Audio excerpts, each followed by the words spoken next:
Swayam Prabha. Digital India. Educated India.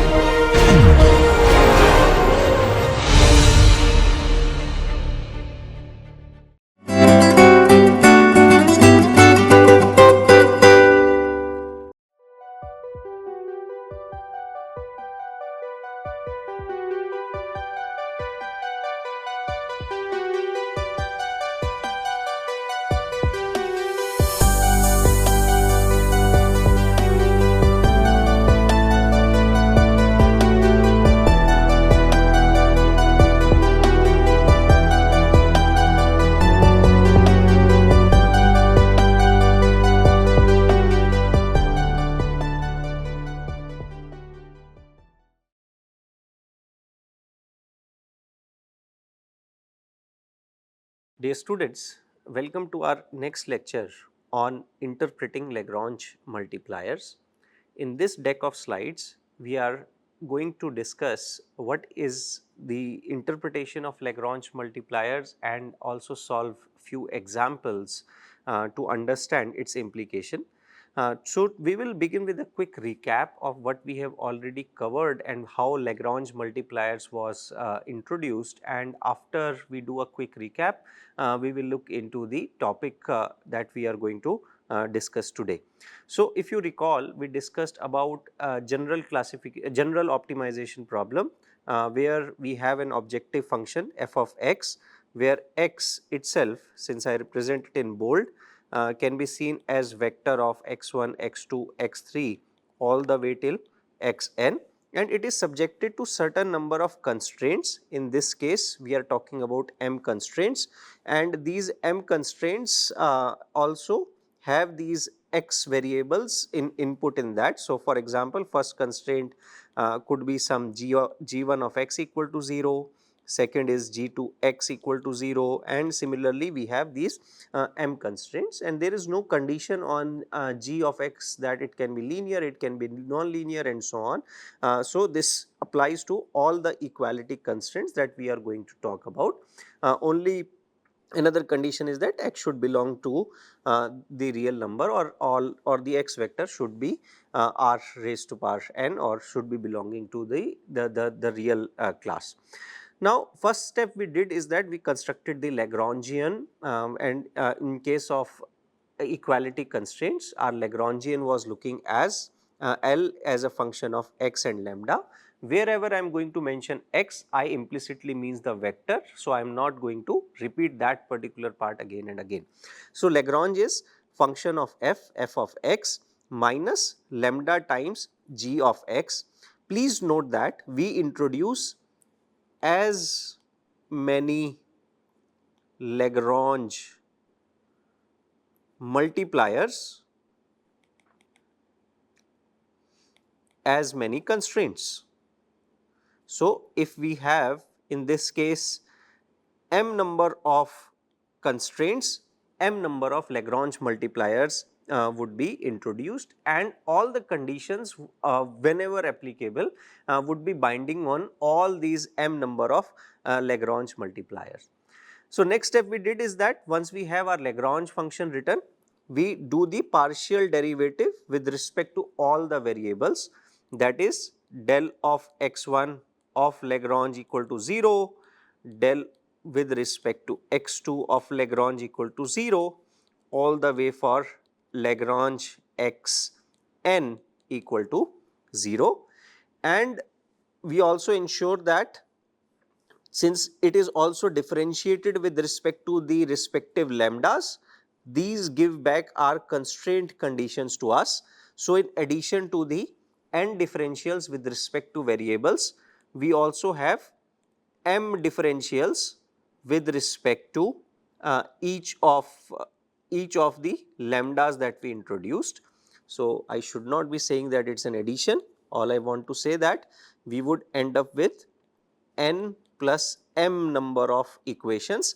These m equations would ultimately boil down to the constraint satisfaction that we have written.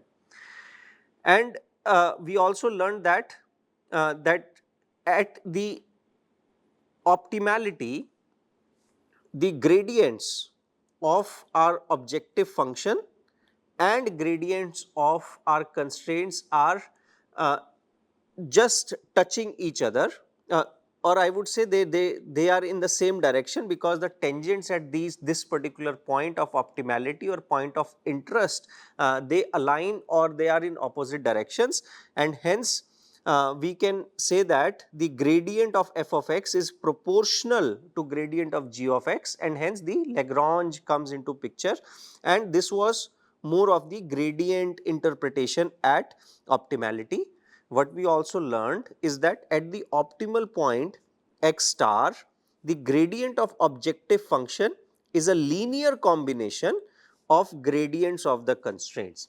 Simply put, we can say that f of x minus lambda gradient of g of x is equal to 0, and this condition essentially implies that the linear combination of gradients of constraint has been met.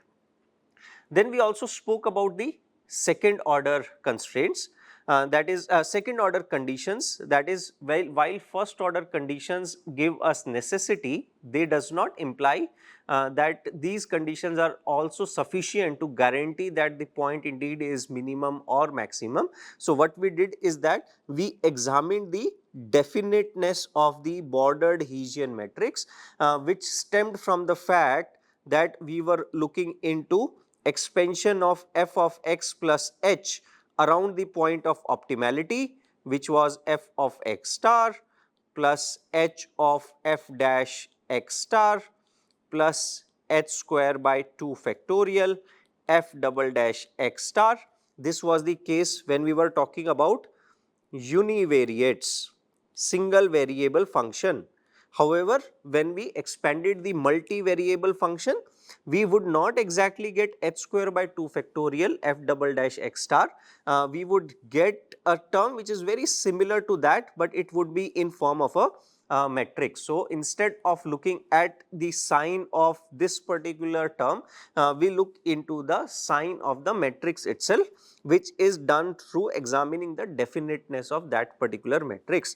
Remember that f dash x star vanishes by the condition of necessity, that is the gradients of odd order term before that should be equal to 0 to have the necessary condition being met.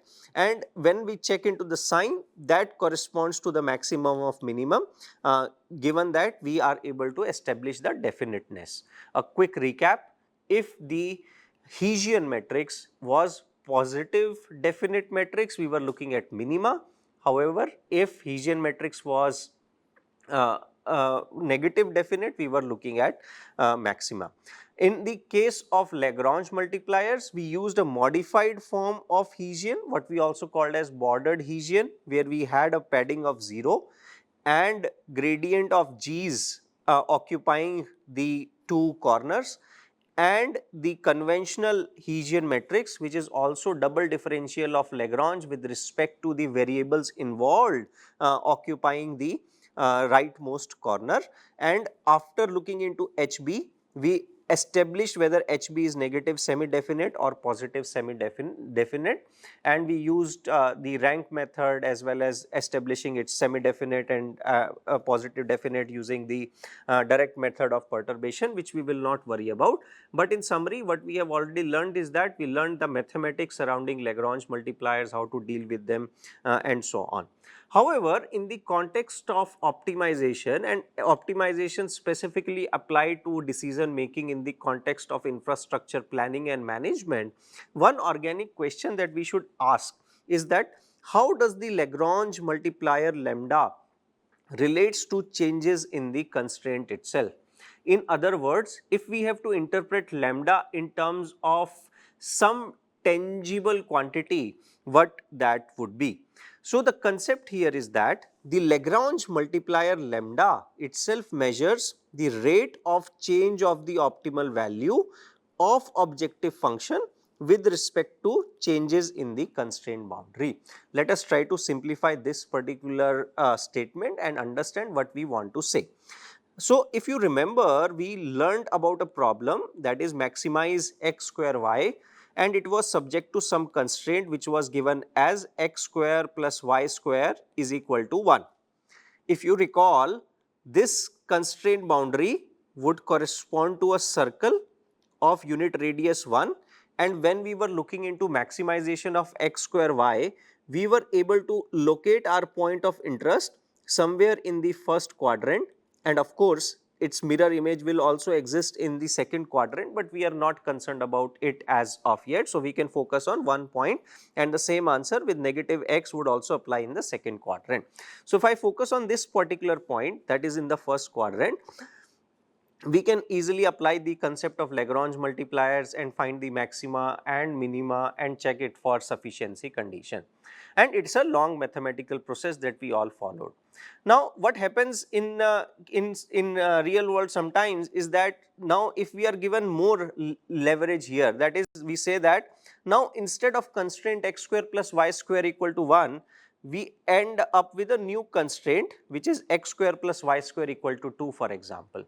Now, you already solved for this particular case where you were maximizing x square y subject to x square plus y square equal to 1, and now you have been given an additional unit of relaxation in the constraint itself. Now, you have two choices. That is, first of all, you solve or reattempt the entire question again and derive the new values. No hesitation in that, but you have to realize is that if you are dealing with multiple constraints and only one constraint is changed, you have to redo entire computation or calculation again.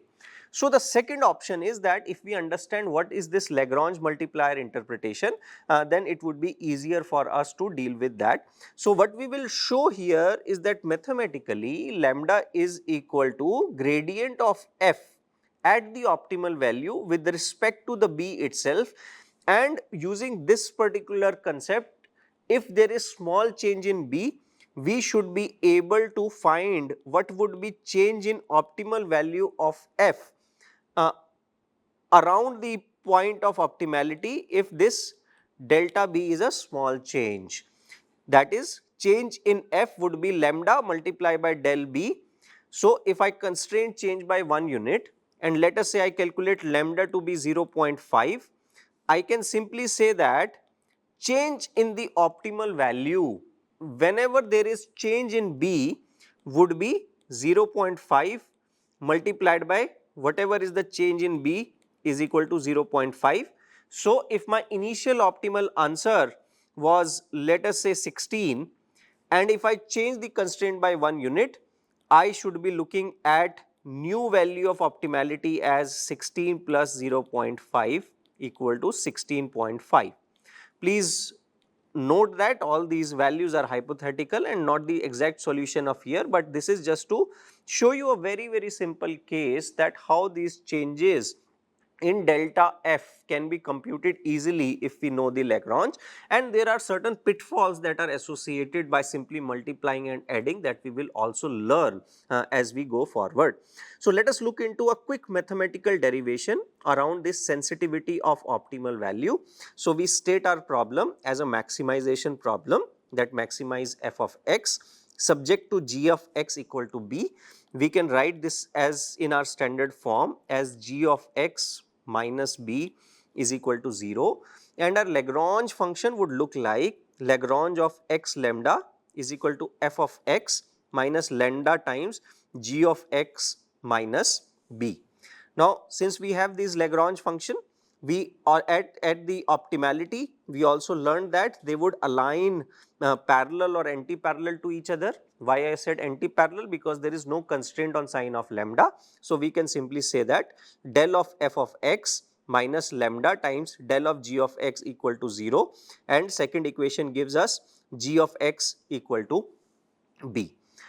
Now, what we do is that we use something called as chain rule in differentiation to calculate these gradients with respect to b. So, one thing that we are doing here is that in contrast with earlier example, now we are saying that our b itself is changing. Now, if b itself is changing, we have to understand what is rate change of G, which is constraint itself, and F, which is objective function itself with respect to changes in B. Now, and one way to understand that particular change is to measure the sensitivity. And if you recall, one way to measure that particular sensitivity is take the differentiation with respect to the variable of interest itself, and we should get our answer. So, why chain rule again? Because you understand that G is function of X and I have to differentiate it with respect to B. So, what I do is that I write it as del G by del X, which should be an easier thing to do because that is what we have been doing while going to necessary condition, and del X by del B. Now, if you see this, what this entails, this particular term del X by del B in vectorized notation can be written like this, and del G del X is the gradient of G itself, and on left side we were having B itself, the constraint against which we are measuring the sensitivity. So, on right hand side we end up with 1. So, we can say that differentiation of constraint with respect to B is equal to gradient of G multiplied by dx by dB, and it is equal to 1 because of involvement of only B on the right hand side itself. Using similar chain rule, we can also write the differentiation of f with respect to B. So, again it would be gradient of f multiplied by dx by dB. Again I applied the same chain rule, that is del f of del x into del x by del B, and this should be equal to differentiation of x with respect to B. So, you see that chain rule has been applied properly and we end up with this particular expression. And also at optimality, we ensured that del of f of x is equal to lambda times del g of x, which was necessary condition on Lagrangian. So, if we combine these two, what we are essentially looking at, when we substitute this particular expression, we are looking at del f by del B. So, I substitute this expression of del of f of x in terms of lambda times delta Lg. So, I am looking at lambda times delta Gx into dx by dB, and if you recall, this term that I am just highlighting in green was indeed equal to 1 because that is what we derived when we differentiated the constraint. So, what we end up with? We end up with a very simple expression that del f by del B is equal to lambda, and it confirms that lambda is equal to del f by del B. That is, lambda is the rate of change in function whenever constraints are relaxed or made even tighter.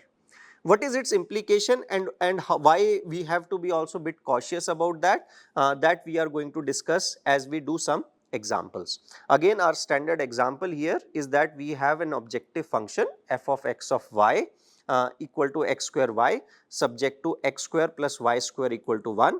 We already looked into that how this constraints look like. So, I will just draw it here. So, this is a unit radius of 1, and we learned that the contours of x square y would be touching it somewhere here.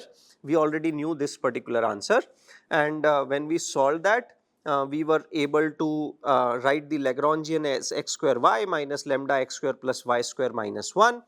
Then what we did is we took the partial derivative with respect to x, with respect to y, with respect to lambda, and equated all of them to 0.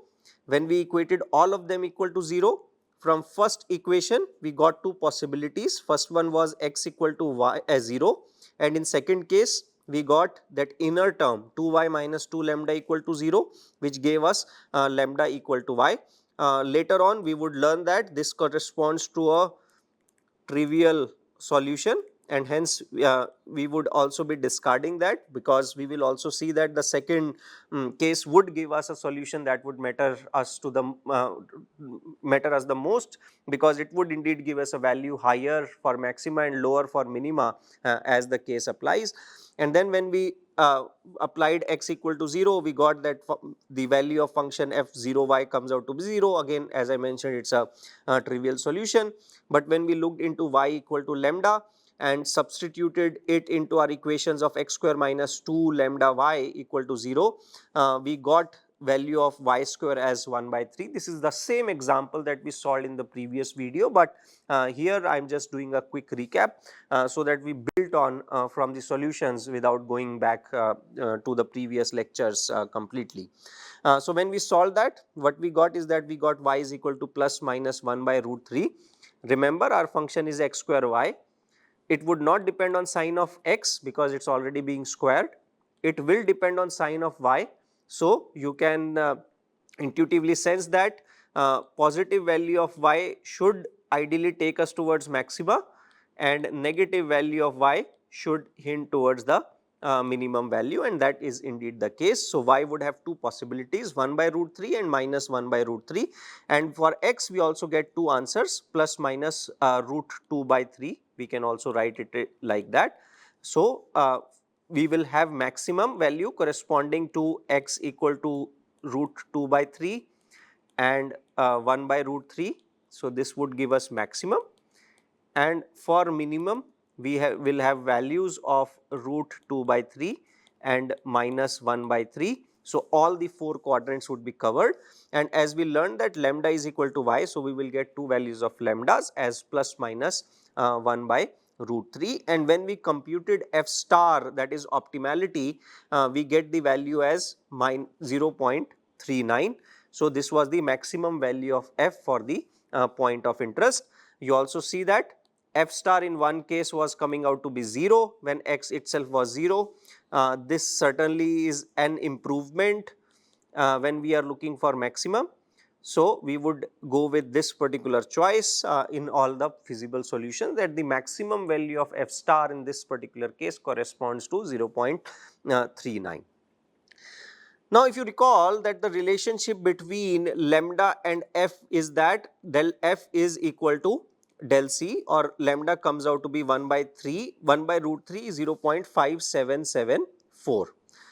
Now, if we are given a problem that now our constraint, which originally was x square plus y square equal to 1, is changed to x square plus y square equal to 4. So, from original value it is changed to this.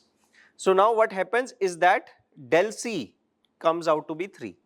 Now, there are two options again, as I mentioned. You again solve this condition with new set of constraint, that this is your maximization problem subjected to this particular constraint, and you will get an answer. One option that we may want to try is that without redoing entire mathematics again, can we focus on this delta c change, and by looking into interpretation of Lagrange as sensitivity of objective function to the constant value of constraint provided to us, which sometimes we are also saying is that sensitivity to resources, that how f will change when more resources are available to us, that we can try to do from here. So, in this case delta c is equal to 0 is 3, and delta f comes out to be lambda times delta c, and this gives us value of 1.732, and f nu comes out to be 2.1169. Understand that we have really changed resources 3 times. So, it is quote unquote big change. So, we have to ensure that our mathematical derivation also applies to big change or not.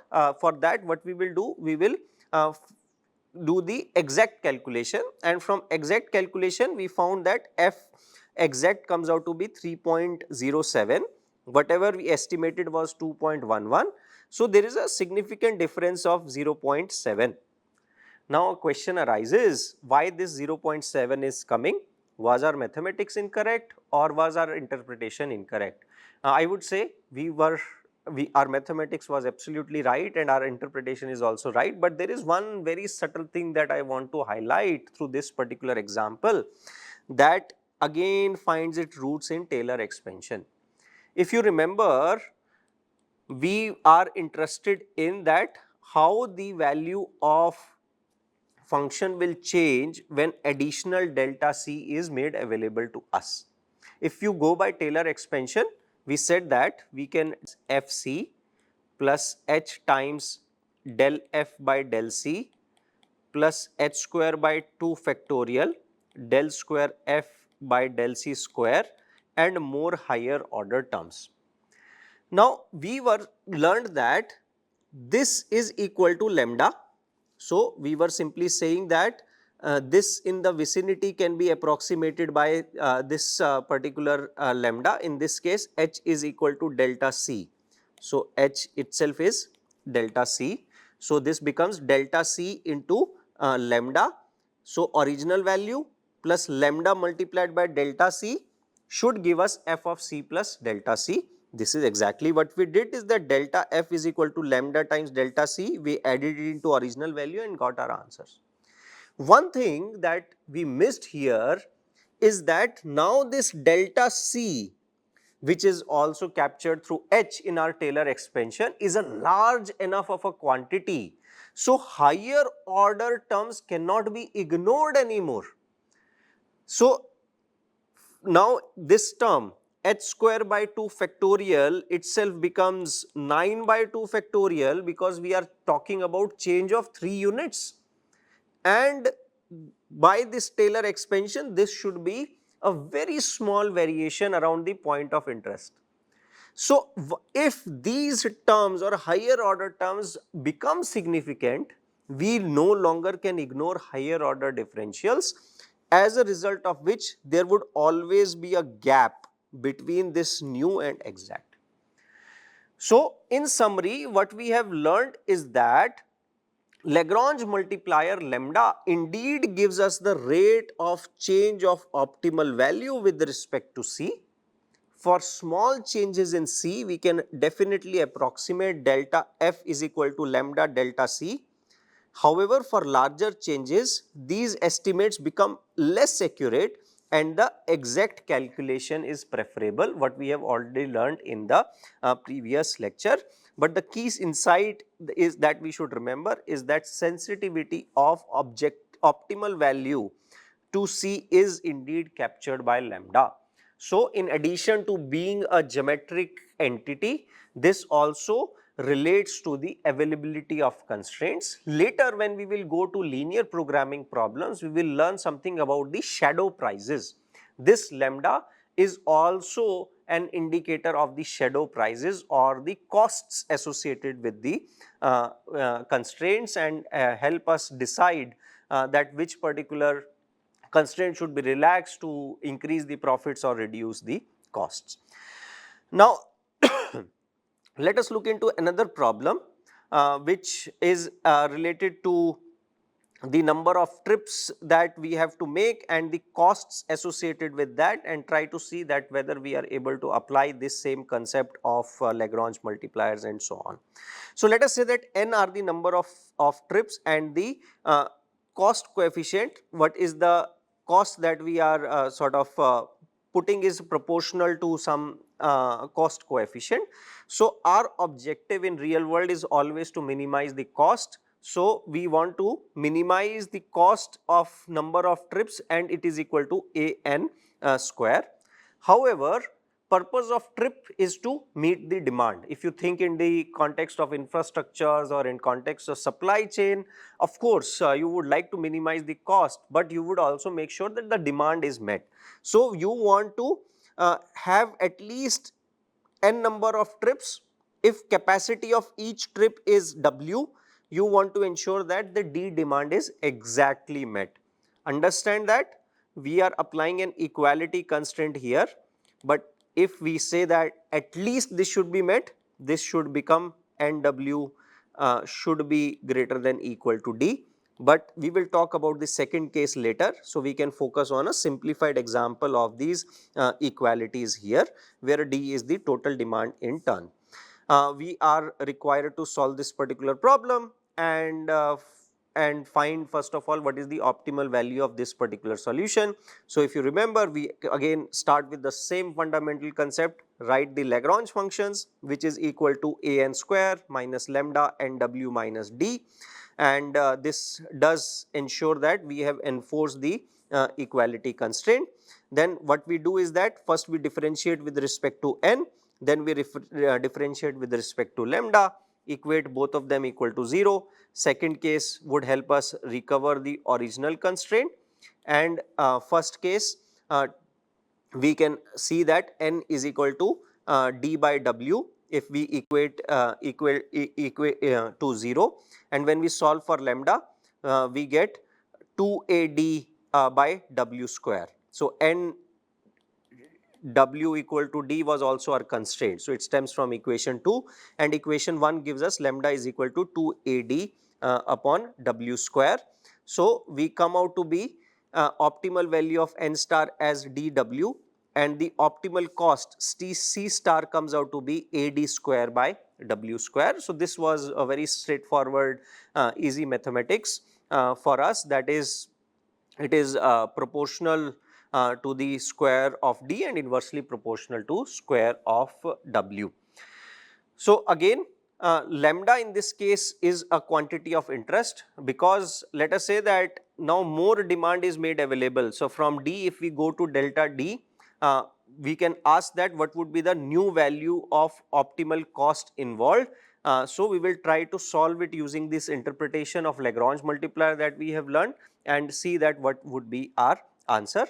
So, again simply put, delta C would be equal to lambda multiplied by delta D or lambda multiplied by additional resources available, and we calculated lambda as 2ad by w square, and we simply multiply it by delta d, and the cost d plus delta d in that case becomes a multiplied by d plus delta d by w square.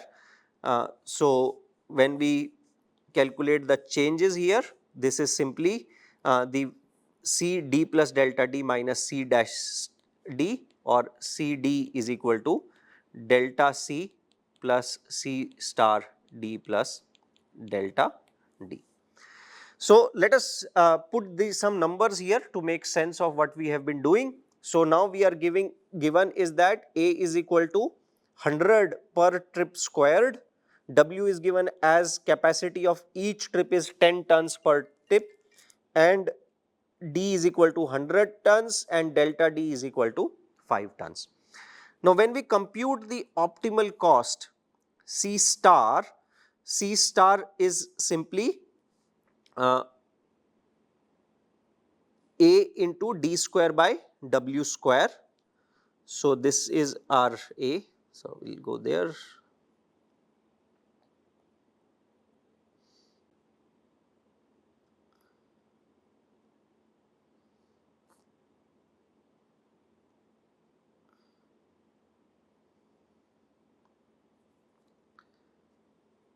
So, this is equal to A, this is equal to D, and this is equal to W. So, we get the optimal cost as 10,000 unit. So, here only we calculate lambda as $200 and we calculate delta C as lambda multiplied by delta D, which comes out to be 1000 unit, and so delta C would come out to be 10,000 plus 1000 if we are made 5, we have to have 5 extra demands being met. So, the new value of optimality would come out to be 11,000 units. Note that I can do this particular first order estimation for any change in demand to calculate my new C approximate. Now, when I calculate it exactly, because this again was a very simple mathematical entity, if 5 extra demands have to be met, I can easily calculate the new optimal exactly when extra 5 resources are being made available as 100 into 105 divided by 10 square, which comes out to be 11,025. So, in this case, my difference between the delta C from exact value comes out to be uh, uh, only 25 units, because delta C initially was 1000 unit when extra 5 units are available. When I calculated it exactly, I get the answer of 1025. When I calculated it answer of 1025, when I calculated it approximately using lambda times delta D being available to me, I get an answer of 1000, which is fairly close in sense of the percentages of original value, because this change in delta or this change in demand or delta D was relatively smaller in comparison to previous example, as a result of which we get approximate changes close to the exact changes. However, this small difference of course lies from the fact that there is a non-linear relationship between C and D, and higher differentials will certainly contribute to these particular difference, but without falling into resolving my all the equations, I have the first order estimate that by how much my exact value my optimal values are going to change. So, to summarize our discussion today, what we have learned is that this Lagrange multiplier does capture the sensitivity of optimal value f star to changes in constraint parameter C. We can estimate the new optimal value when C changes using del f is equal to lambda del C in vicinity of C. This is important, and this is exactly what two examples highlighted. For significant changes in C, or if significant resources are available,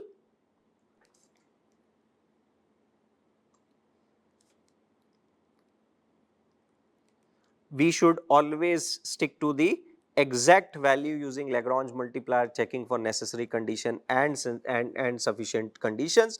But this does allow us to perform this sensitivity analysis and make informed decision without resolving the entire optimization problems again and again. So, with this particular discussion, we are all set to talk about our next set of lectures on Kahan-Tucker conditions that we will begin in our subsequent lectures. Thank you.